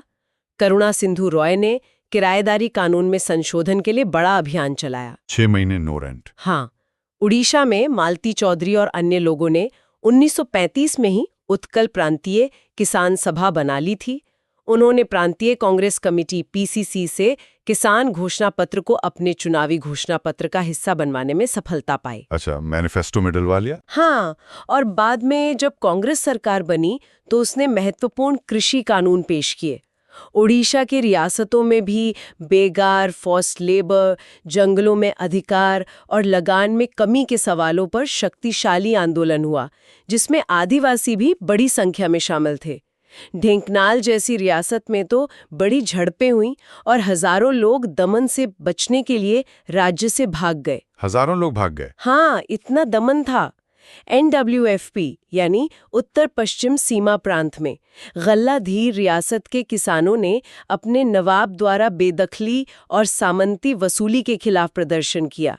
गुजरात में मुख्य मांग हाली प्रथा यानी बंधुआ मजदूरी, बॉन्डेड लेबर को खत्म करने की थी और इसमें उन्हें महत्वपूर्ण सफलता मिली। गुजरात में बंधुआ मजदूरी के खिलाफ? हाँ, और मध्य प्रांत सेंट्रल प्रोविंसेस में किसान सभा ने नागपुर तक एक मार्च का नेतृत्व किया, जिसमें मालगुजारी व्यवस्था को खत्म करने, टैक्स कम करने और कर्ज पर रोक लगाने की मांग की गई। तो मतलब उत्तर से दक्षिण, पूरब से पश्चिम, ब्रिटिश भारत से लेकर रियासतों तक हर जगह किसान अपनी मांगों के लिए उठ खड़े हुए थे। बिल्कुल, ये दौर सही मायने में अखिल भारतीय किसान चेतना के उभार का दौर था। तो हमने देखा कि कैसे 1937 से 39 का ये छोटा सा दौर पूरे भारत में किसान चेतना और संघर्ष के लिहाज से एक वाटरशेड मोमेंट, एक निर्णायक मोड़ साबित हुआ। अलग अलग क्षेत्रों में अपनी खास मांगों और अनोखे तरीकों के साथ किसान अभूतपूर्व रूप से संगठित हुए और उन्होंने स्थापित सत्ता संरचनाओं, पावर स्ट्रक्चर्स को चुनौती दी। चलिए आगे बढ़ते हैं। Okay, let's move our discussion forward. पिछले हिस्से में हमने देखा कि कैसे किसान आंदोलनों ने जोर पकड़ा था। 1930s में एक लहर सी आई थी, लेकिन फिर कुछ ऐसा हुआ जिसने इस पूरी लहर पर जैसे ब्रेक लगा दिया। हाँ, सही कहा। वो बड़ा इवेंट था वर्ल्ड वॉर 2 का शुरू होना 1939 में। हाँ, जैसे ही जंग छिड़ी ना, तो पूरा पॉलिटिकल लैंडस्केप ही बदल गया। अब देखिए, कांग्रेस मिनिस्ट्रीज ने प्रोविंशियल गवर्नमेंट से इस्तीफा दे दिया। वो वॉर एफर्ट में शामिल नहीं होना चाहते थे। हाँ, बिना भारत की आजादी के ठोस वादे के नहीं। और उधर ब्रिटिश सरकार का रवैया एकदम सख्त हो गया। उन्होंने क्या किया कि लेफ्ट विंग ग्रुप्स और किसान सभा के नेताओं पर क्रैकडाउन शुरू कर दिया। अच्छा। वजह ये थी कि ये लोग वॉर के सख्त खिलाफ थे। इसे वो मानते थे एक इंपेरियलिस्ट वॉर, मतलब साम्राज्यवादियों की अपनी लड़ाई जिसमें भारत को खामखा घसीटा जा रहा है। तो रिप्रेशन काफी सिवियर था। बहुत से नेता जेल में डाल दिए गए, उनकी एक्टिविटीज पर पाबंदी लग गई, बिल्कुल जैसे कॉलेज में कोई बड़ा प्रोटेस्ट हो और एडमिनिस्ट्रेशन एकदम सख्ती पर उतर आए, सारे स्टूडेंट लीडर सस्पेंड, वैसा माहौल बन गया था। हाँ, तो फिर मोबिलाइजेशन तो बहुत मुश्किल हो गया होगा उनके लिए। बिल्कुल। और फिर कहानी में एक बड़ा आइडियोलॉजिकल ट्विस्ट आया, सुना है, 1941 में। अरे हाँ, वो तो बहुत बड़ा मोड़ था। जून 1941 में क्या हुआ कि हिटलर ने सोवियत यूनियन पर हमला कर दिया। जी। अब कम्युनिस्ट पार्टी ऑफ इंडिया यानी सीपीआई, जिसका किसान सभा पर काफी असर था, उसने अपना पॉलिटिकल स्टैंस एकदम, आप कहिए, 180 डिग्री बदल दिया। 180 डिग्री? कैसे? जो लड़ाई पहले उनके लिए इंपीरियलिस्ट वॉर थी, वो अब अचानक पीपल्स वॉर यानी जन युद्ध बन गई। पीपल्स वॉर मतलब? उनका तर्क ये था कि भाई अब ये लड़ाई फैशिज्म के खिलाफ है और सोवियत यूनियन जो दुनिया की पहली सोशलिस्ट स्टेट थी उसको बचाना जरूरी है। इसलिए ब्रिटिश वॉर एफर्ट को सपोर्ट करना चाहिए। वॉर वाली लाइन, क्या ये जमीनी स्तर पर किसानों को समझाना आसान रहा होगा? मतलब वो कंफ्यूज नहीं हुए होंगे कि कल तक जो अंग्रेज दुश्मन थे आज उनके लड़ाई में साथ देना है? बहुत मुश्किल था, बिल्कुल आसान नहीं था। देखिए, किसान सभा कोई एक विचारधारा वाली मोनोलिथिक बॉडी तो थी नहीं। हाँ, उसमें कम्युनिस्ट थे, कांग्रेस सोशलिस्ट थे जैसे जेपी लोहिया के साथी, फिर फॉरवर्ड ब्लॉक वाले थे, और बहुत से ऐसे नेशनलिस्ट थे जिनका किसी एक पार्टी से गहरा जुड़ाव नहीं था। तो सीपीआई की ये नई लाइन जो थी, इसने ऑर्गेनाइजेशन के अंदर जबरदस्त फूट डाल दी। फूट पड़ गई। हाँ, कांग्रेस सोशलिस्ट और बाकी नेशनलिस्ट इस पीपल्स वॉर थियरी से बिल्कुल सहमत नहीं थे। उनके लिए तो अंग्रेजों से आजादी ही पहली प्रायोरिटी थी। सही बात है। ये कुछ वैसा ही समझ लीजिए जैसे किसी जॉइंट फैमिली में प्रॉपर्टी के बंटवारे को लेकर दो भाइयों में फंडामेंटल डिसएग्रीमेंट हो जाए और बात बिल्कुल टूटने तक पहुंच जाए। हाँ, समझ गया। और ये डिसएग्रीमेंट और गहरा हुआ होगा 1942 के क्विट इंडिया मूवमेंट के वक्त। एग्जैक्टली, बिल्कुल सही पकड़ा। जब अगस्त 1942 में क्विट इंडिया मूवमेंट शुरू हुआ तो वो ब्रिटिश रूल के खिलाफ सबसे बड़ा मास अपराइजिंग था। जी। कांग्रेस, सोशलिस्ट्स, राष्ट्रवादी और किसानों के बड़े हिस्से ने इसमें बढ़ चढ़कर हिस्सा लिया। लेकिन सीपीआई ने अपनी पीपल्स वॉर लाइन की वजह से ऑफिशियली इस आंदोलन से दूरी बनाए रखी। दूरी बना ली। हाँ, उनका मानना था कि इससे वॉर एफर्ट कमजोर होगा। हालांकि ये भी सच है कि जमीनी स्तर पर कई कम्युनिस्ट कार्यकर्ता वो नेशनलिस्ट भावना से इतने प्रेरित थे कि पार्टी लाइन के खिलाफ जाकर आंदोलन में शामिल भी हुए। अच्छा, ऐसा भी हुआ? हाँ, लेकिन ऑफिशियल स्टैंड तो दूरी का ही था, और इसी वजह से सीपीआई नेशनलिस्ट मेनस्ट्रीम से काफी हद तक अलग थलग पड़ गई। नतीजा, 1943 में ऑल इंडिया किसान सभा में फॉर्मल स्प्लिट हो गया। स्प्लिट हो गया मतलब संगठन टूट गया। हाँ, टूट गया। सोचिए, एनजी रंगा, स्वामी सहजानंद सरस्वती, इंदुलाल याग्निक जैसे कद्दावर नेता जिन्होंने किसान सभा को खड़ा किया था, वो संगठन से अलग हो गए। अरे, ये तो बहुत बड़ा झटका था। मतलब जैसे किसी मजबूत इमारत की नींव ही हिल जाए। बिल्कुल। और यहाँ सबसे बड़ी सीख शायद यही थी, जैसा बिपिन चंद्र भी इशारा करते हैं, कि राष्ट्रीय आंदोलन की मुख्य धारा से पूरी तरह कट कर किसान आंदोलन का टिके रहना बहुत मुश्किल था। तो फिर ऑर्गेनाइजेशन तो काफी कमजोर हो गया होगा इस स्प्लिट के बाद। हाँ, सांगठनिक तौर पर यह मुश्किल दौर तो था, लेकिन वॉर के सालों में खासकर सीपीआई के इन्फ्लुएंस वाले किसान सभा के हिस्से ने काम बंद नहीं किया। उन्होंने अपना फोकस बदला। फोकस बदला? किस तरफ? उन्होंने फोकस किया रिलीफ वर्क पर। जैसे 1943 का वो भयानक बंगाल फेमीन आया, याद है, जिसमें लाखों लोग मारे गए थे। हाँ, बिल्कुल। किसान सभा के कार्यकर्ताओं ने गांव-गांव में रिलीफ कमिटीज बनाई, अनाज बांटा, चोरबाजारी और होर्डिंग के खिलाफ आवाज उठाई। देखिए, वॉर की वजह से जरूरी चीजों की कीमतें आसमान छू रही थीं, राशनिंग थी, लोगों को बहुत दिक्कतें थीं। तो इन मुश्किलों में लोगों की मदद करके उन्होंने एक तरह से अपनी रेलेवेंस बनाए रखने की कोशिश की। भले ही उनकी पॉलिटिकल लाइन अनपॉपुलर हो रही थी, पर जमीनी स्तर पर, ग्रासरूट्स पर वो लोगों के दुख दर्द में साथ खड़े थे। ये दिलचस्प है, मतलब पॉलिटिकल आइसोलेशन के बावजूद ग्रासरूट्स पर काम जारी रखा। अच्छा, फिर वॉर खत्म होने के बाद क्या हुआ? माहौल बदला? बिल्कुल बदला। जैसे ही 1945 में वॉर खत्म हुई और ये साफ होने लगा कि भाई भारत की आजादी अब दूर नहीं है, तो माहौल में एक नई जान आ गई, एक जबरदस्त उम्मीद, एक एक्सपेक्टेशन का दौर शुरू हुआ। उम्मीद किस तरह की? लोगों को लगा कि अब अपना राज आएगा तो उनके सारे दुख दूर हो जाएंगे। किसानों में यह भावना बहुत प्रबल थी। उन्हें लगा अब जमींदारी खत्म होगी, कर्जों से मुक्ति मिलेगी, बेगार नहीं करनी पड़ेगी। तो इस ऑप्टिमिज्म और एक नई मिलिटेंसी के माहौल में किसानों ने अपने हक की लड़ाई वो नए जोश के साथ शुरू कर दी। तो जो आंदोलन वॉर की वजह से एक तरह से रुक से गए थे, वो फिर से एक्टिव हो गए। हाँ, बिल्कुल। कई पुराने मुद्दे फिर से उठ खड़े हुए। जमींदारी एबोल्यूशन की मांग अब सिर्फ मांग नहीं रही, वो एक तरह से इनेविटेबल लगने लगी थी। आंध्रा में, जहां पहले से एग्रीकल्चरल लेबरर्स का संगठन बन रहा था, वहां वेजेस बढ़ाने की मांग तेज हुई। अच्छा। और साथ ही अनाज में जो मजदूरी मिलती थी, उसके लिए स्टैंडर्ड मेजर्स यानी सही नापतोल इस्तेमाल करने का संघर्ष तेज हो गया। सोचिए, पहले मजदूर को शायद कम वजन का अनाज देकर टरका दिया जाता था। हाँ, होता होगा। अब वो संगठित होकर कह रहे थे, नहीं भाई, पूरा हक लेंगे और सही नाप से लेंगे। ये एक तरह का सेल्फ असर्शन था, अपनी डिग्निटी की लड़ाई थी। सही बात है।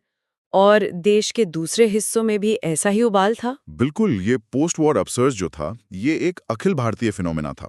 ट्रैवनकोर, जो आज के केरल का हिस्सा है, वहां पुन्नापुरा वयालर में कम्युनिस्ट पार्टी के नेतृत्व में किसानों और मजदूरों ने दीवान सीपी रामास्वामी अय्यर की ऑटोक्रेटिक रूल के खिलाफ सशस्त्र विद्रोह कर दिया। सशस्त्र विद्रोह? हाँ, हालांकि उसे बेरहमी से कुचल दिया गया, पर उसने राज्य के भारत में विलय का रास्ता साफ किया।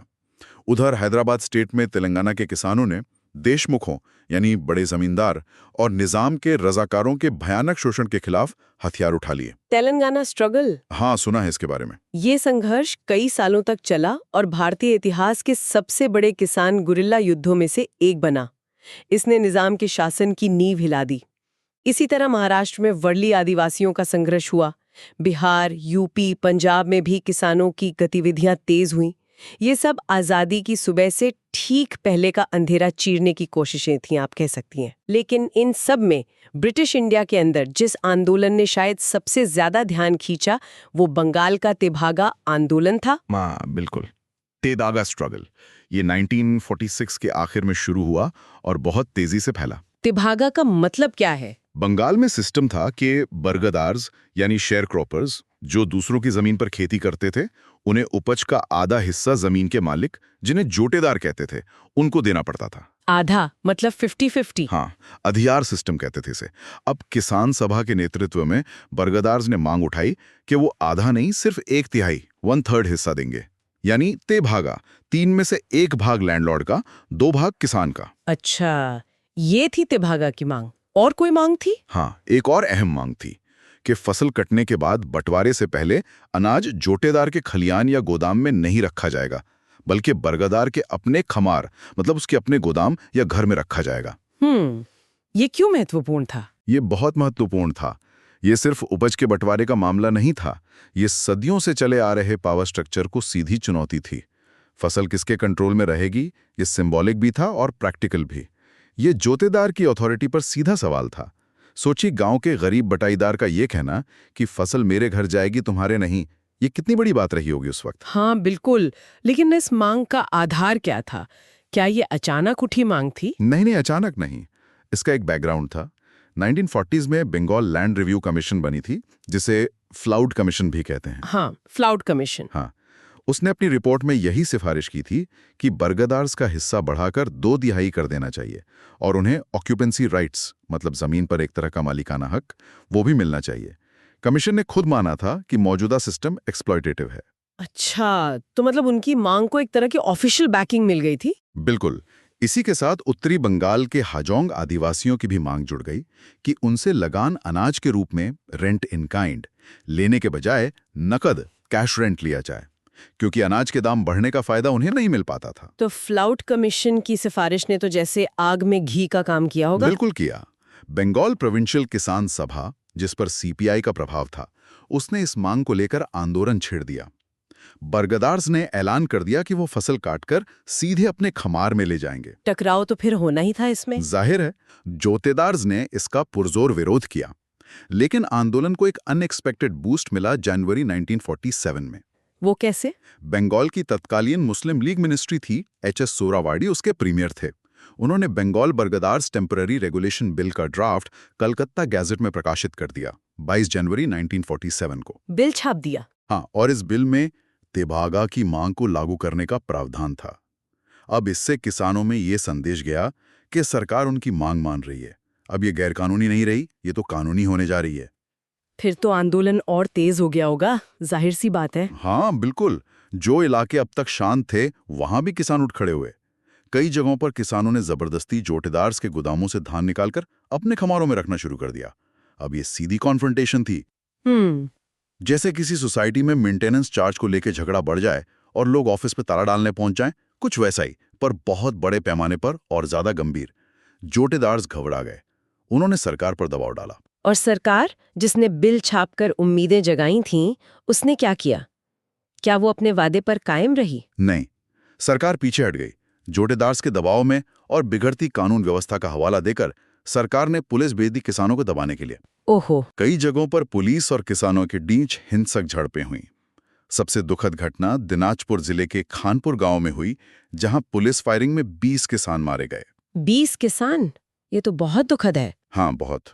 इसके बाद ब्रूटल रिप्रेशन हुआ, हजारों गिरफ्तारियां हुई और फरवरी 1947 के अंत तक आंदोलन लगभग कुचल दिया गया। मार्च में कुछ विक्षिप्त घटनाएं हुई, पर वो बस दम तोड़ते आंदोलन की आखिरी सांसें थीं। और उस बिल का क्या हुआ जो छापा गया था?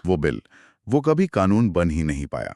मुस्लिम लीग मिनिस्ट्री ने उसे असेंबली में पेश ही नहीं किया। शायद वो जोटेदार्स को नाराज नहीं करना चाहते थे, या फिर बंटवारे की राजनीति इतनी हावी हो गई थी कि ये मुद्दा पीछे चला गया। विडंबना देखिए। हाँ, और विडंबना ये भी है कि आज़ादी और बंटवारे के बाद 1950 में जाकर वेस्ट बंगाल की कांग्रेस सरकार ने बरगरदार्स एक्ट पास किया, जिसमें तेभागा की मांग को कानूनी रूप दिया गया। लेकिन तब तक बहुत देर हो चुकी थी, माहौल बदल चुका था, जमीनी हकीकत भी काफी बदल चुकी थी। अच्छा, यह आंदोलन किन इलाकों में ज्यादा फैला था? इसका फैलाव मुख्य रूप से उत्तरी और पूर्वी बंगाल के जिलों में था, जैसे दिनाजपुर, रंगपुर, जलपाईगुड़ी, मेमनसिंह, मिदनापुर और कुछ हद तक 24 परगना और खुलना में। इनमें से कई जिले अब बांग्लादेश में हैं। और इसमें कौन लोग शामिल थे? सिर्फ हिंदू या मुस्लिम? नहीं, इसमें हिंदू और मुस्लिम दोनों समुदायों के गरीब किसानों ने बढ़ चढ़कर हिस्सा लिया। साथ ही राजवंशी, हाजोंग, संथाल, ओराओं जैसे आदिवासी और पिछड़े समुदाय भी बड़ी संख्या में शामिल थे। ये दिखाता है कि आर्थिक शोषण कैसे धार्मिक और जातीय दीवारों को लांघ सकता है। हाँ, ये महत्वपूर्ण है। और नेता कौन थे इसके? नेताओं में कई प्रमुख कम्युनिस्ट नेता शामिल थे, जैसे कृष्ण विनोद रे, भवानी सेन, मोनी सिंह, सुनील सेन वगैरह। ठीक है, तो इन सभी आंदोलनों को जो 1930s और 40s में हुए, अगर हम इवैल्यूएट करें, इनका एक आंकलन करें, तो इनका ओवरऑल इम्पैक्ट क्या रहा? क्या हम इन्हें सफल मान सकते हैं? देखिए, सफलता को अगर हम इमीडिएट डिमांड्स के पूरा होने से नापें तो शायद एक मिक्स पिक्चर मिलेगी। कई मांगें फौरन पूरी नहीं हुई, कई आंदोलन बेरहमी से कुचल दिए गए, जैसा हमने देखा। हाँ, लेकिन मुझे लगता है, और बिपिन चंद्र भी यही तर्क देते हैं, कि इनका सबसे बड़ा और स्थायी कंट्रीब्यूशन शायद ये था कि इन्होंने वो पॉलिटिकल क्लाइमेट बनाया, वो जमीनी दबाव पैदा किया, जिसने आज़ादी के बाद एग्रेरियन रिफॉर्म्स को, भूमि सुधारों को अनअवॉइडेबल बना दिया। अच्छा, मतलब माहौल बनाया इन्होंने। हाँ, बिल्कुल। जैसे जमींदारी एबोल्यूशन, जमींदारी का खात्मा, ये किसी एक आंदोलन की सीधी जीत नहीं थी, लेकिन सालों तक किसान सभा और दूसरे संगठनों ने इस मांग को इतना पॉपुलराइज किया, गांव-गांव तक पहुंचाया कि आजाद भारत की सरकार के लिए इसे टालना नामुमकिन हो गया।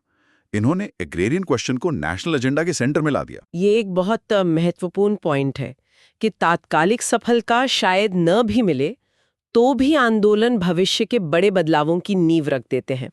अच्छा, इन आंदोलनों की जो डिमांड्स थीं, उनका कैरेक्टर क्या था? मतलब वो असल में मांग क्या रहे थे? अगर हम आज़ादी से पहले के ज़्यादातर किसान संघर्षों के इमीडिएट डिमांड्स देखें, तो वो बहुत कॉन्क्रीट होती थीं, किसानों की रोज़मर्रा की ज़िंदगी से जुड़ी हुई। जैसे लगान कम करो, ज़मींदारों द्वारा लगाए जाने वाले इल्लीगल सेसेस, जिन्हें अव्वाब कहते थे, और दूसरी फ्यूडल लेवीज वो ख़त्म करो। बेगार यानी फोर्स लेबर बंद करो। ज़मींदारों और उनके एजेंट्स जैसे गुमाश्ते, कारिंदे, उनका ऑपरेशन रोको। किसानों पर जो भारी कर्ज का बोझ था, उसे कम करने के लिए रिलीफ दो। गैर कानूनी तरीके से छीनी गई जमीन वापस दिलाओ। और सबसे जरूरी, टेनेंट्स के लिए सिक्योरिटी ऑफ टेन्योर, यानी उन्हें आसानी से जमीन से बेदखल ना किया जा सके, पट्टेदारी की सुरक्षा मिले। ये सब तो बहुत बुनियादी मांगे लगती है, लेकिन इसमें खेत मजदूरों की मांगे कहाँ थी? एग्रीकल्चरल लेबरर्स, उनकी मजदूरी का सवाल, काम के घंटों का सवाल, ये सब क्यों नहीं दिखता ज्यादातर? हाँ, ये गौर करने वाली बात है। कुछ अपवादों को छोड़ दें, जैसे आंध्रा या कुछ हद तक गुजरात में, ज्यादातर आंदोलनों का फोकस टेनेंट फार्मर्स या छोटे मालिक किसानों की समस्याओं पर ही रहा। एग्रीकल्चरल लेबरर्स की स्पेसिफिक मांगे, जैसे बेहतर वेजेस या वर्किंग कंडीशंस, वो अक्सर पीछे छूट जाती थी। ऐसा क्यों? शायद इसीलिए, जैसा बिपिन चंद्र भी कहते हैं, कि उस वक्त की जो पेजेंट कॉन्शियसनेस थी, जो किसानों के अपने हकों की समझ थी, वो ज्यादातर ट्रेडिशन, कस्टम और मौजूदा लीगल राइट्स पर आधारित थी। वो व्यवस्था के अंदर ही अपने लिए थोड़ी राहत ढूंढ रहे थे। तो क्या हम ये कह सकते हैं कि ये आंदोलन रिवोल्यूशनरी कम और रिफॉर्मिस्ट ज्यादा थे? मतलब वो मौजूदा स्ट्रक्चर को, पूरी व्यवस्था को उखाड़ फेंकना नहीं चाहते थे, बस उसमें कुछ सुधार चाहते थे। हाँ, काफी हद तक ये कहा जा सकता है। किसान तब विरोध करते थे जब उन्हें लगता था कि लैंडलॉर्ड या सरकार कुछ ऐसा मांग रही है जो इललिजिटिमेट है, जो पारंपरिक रीतियों या कानून के खिलाफ है, जैसे अचानक लगान बढ़ा देना, कोई नया टैक्स लगा देना, या उनकी जमीन पर कब्जा करना, जिसे वो अपनी समझते थे। अच्छा। लेकिन अगर उन्हें लगता था कि मांग लेजिटिमेट है, पारंपरिक है तो वो उसे स्वीकार करने को भी तैयार थे, भले ही वो बोझिल क्यों ना हो। उनका संघर्ष ज्यादातर एग्रेरियन स्ट्रक्चर के जो सबसे ऑप्रेसिव फीचर्स थे, जो सबसे ज्यादा शोषणकारी पहलू थे, उन्हें खत्म करने या कम करने के लिए था, ना कि पूरे स्ट्रक्चर को बदलने के लिए। ये सिस्टम में रहते हुए सिस्टम की बुराइयों से लड़ने जैसा था। लेकिन क्या इस रिफॉर्मिस्ट अप्रोच ने भी कोई बड़ा बदलाव लाया? क्या इसका कोई असर हुआ स्ट्रक्चर पर? हाँ, बिल्कुल हुआ। अनजाने में ही सही, इन संघर्षों ने, भले ही वो तात्कालिक राहत के लिए लड़े गए थे, लैंडेड क्लासेस की पावर और प्रेस्टीज को चैलेंज किया, उसे कमजोर किया, इरोड किया। हर छोटा बड़ा आंदोलन जमींदार की मनमानी पर कुछ न कुछ रोक लगाता था।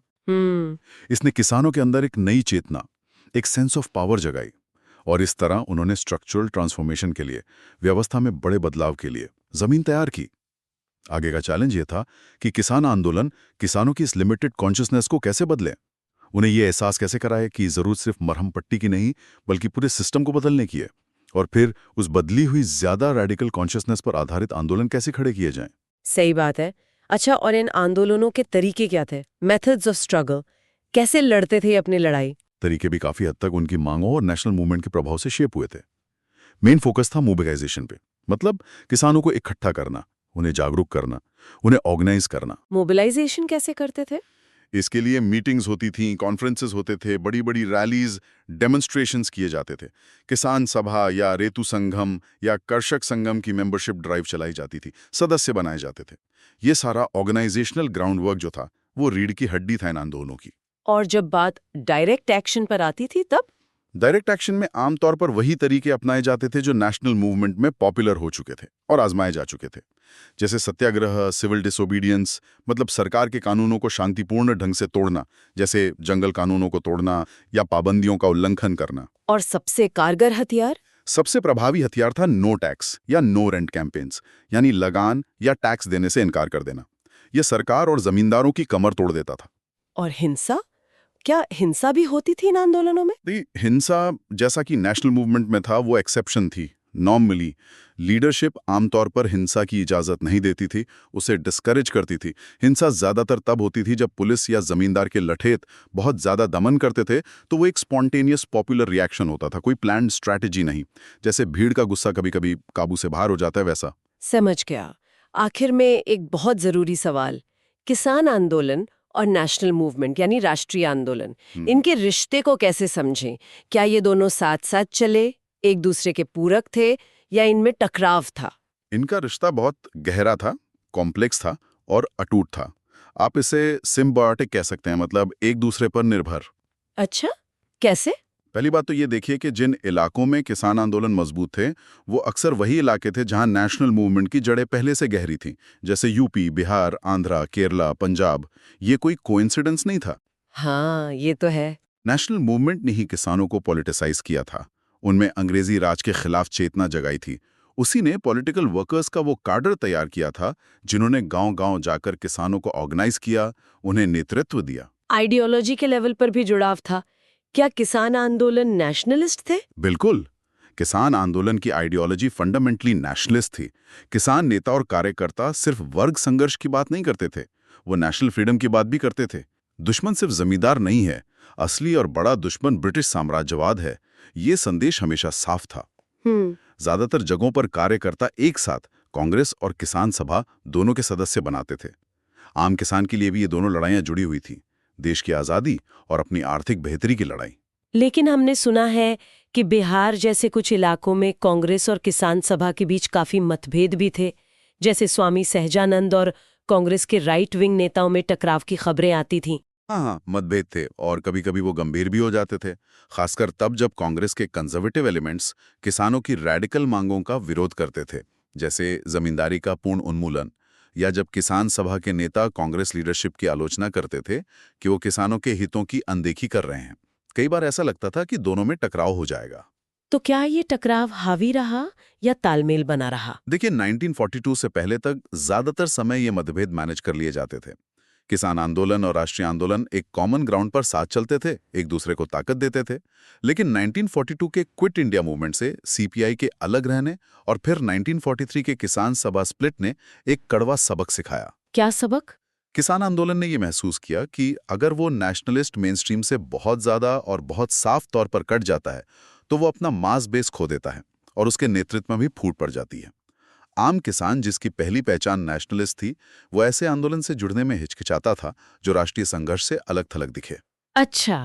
तो निष्कर्ष यही निकलता है कि भारत में किसान आंदोलन का ग्रोथ और डेवलपमेंट वो आज़ादी के लिए चल रहे राष्ट्रीय संघर्ष के साथ ऑर्गेनिकली जुड़ा हुआ था। नेशनल मूवमेंट ने किसानों को आवाज़ और संगठन दिया, तो किसान आंदोलन ने नेशनल मूवमेंट को एक वसी सामाजिक आधार, एक सोशल बेस और रेडिकल कंटेंट दिया। एक के बिना दूसरा अधूरा था। ये वाकई एक जटिल और महत्वपूर्ण दौर था भारतीय इतिहास का, किसानों के संघर्ष का और राष्ट्रीय आंदोलन का। तो सोचने वाली बात यह है, जैसा आपने कहा, कि आज़ादी के बाद भूमि सुधार तो हुए, जमींदारी खत्म हुई, लेकिन क्या वो किसानों की उन उम्मीदों पर पूरी तरह खरे उतरे जो इन आंदोलनों ने जगाई थीं? और आज के दौर में जब हम किसानों के मुद्दे देखते हैं तो कितने बदल गए हैं और कितने शायद वैसे ही हैं, इस पर विचार जरूर कीजिएगा। Okay, so we hope you liked our today's discussion on Chapter 27, Peasant Movements in the 1930s and 40s of India's Struggle of Independence by Bipin Chandra. For more such discussions on UPSC topics, subscribe to the UPSC podcast channel. Dhanyavad. Jai Hind.